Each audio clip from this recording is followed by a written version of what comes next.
সবচেয়ে নিরাপদ আকীদা হচ্ছে সালাফদের আকীদা। আলহামদুলিল্লাহ, আকীদা এবং মানহাজ কোরআন সুন্নাহ দ্বারা এদের সুস্পষ্ট।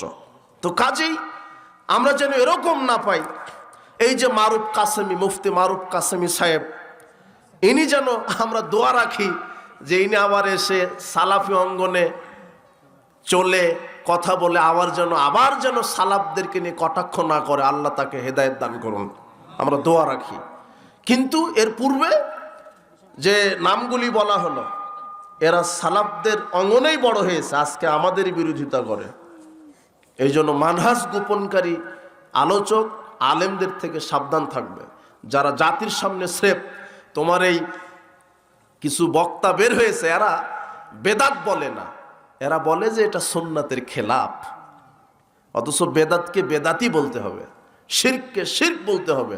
হেকমতের দোহাই দিয়ে ইসলাম কায়েম হয়নি, কিয়ামত পর্যন্ত হবে না।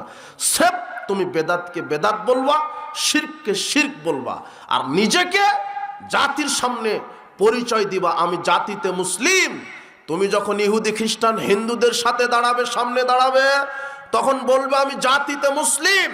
তুমি যখন একজন মুশরিক বেদাতি খানকা মাজারওয়ালার সামনে দাঁড়াবে, তখন বলবে আমি আকীদাতে সালাফি, আমি একজন আহলে হাদিস। আরে বর্তমান বিশ্বে আহলে হাদিস পরিচয় দেওয়াটাই হলো বড় জিহাদ।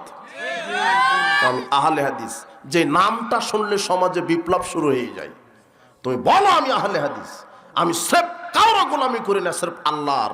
আমি কারো তাকলিদ করি না, কাউকে অনুসরণ করি না, শুধু ইত্তেবা করি মুহাম্মদ সাল্লাল্লাহু আলাইহি সাল্লাম। নিজেকে আহলে হাদিস পরিচয় দাও। আমি আকীদাতে আমি সালাফি, আমি জাতিতে কি মুসলিম। আমি হিন্দুর সামনে আমি মুসলিম, আমি ইহুদি খ্রিস্টানের সামনে মুসলিম, আর আমি বেদাতির সামনে আমি সালাফি। মনে থাকবে, এটাই পরিচয় দিবা, আমি সালাফি, আমি একজন আহলে হাদিস। আল্লাহ তুমি আমাকে সালাফি আহলে হাদিস জাতিতে মুসলিম হয়ে আর আকীদাতে সালাফি আহলে হাদিস হয়ে বেঁচে থাকার এবং মরে যাওয়ার তুমি তৌফিক দান করো।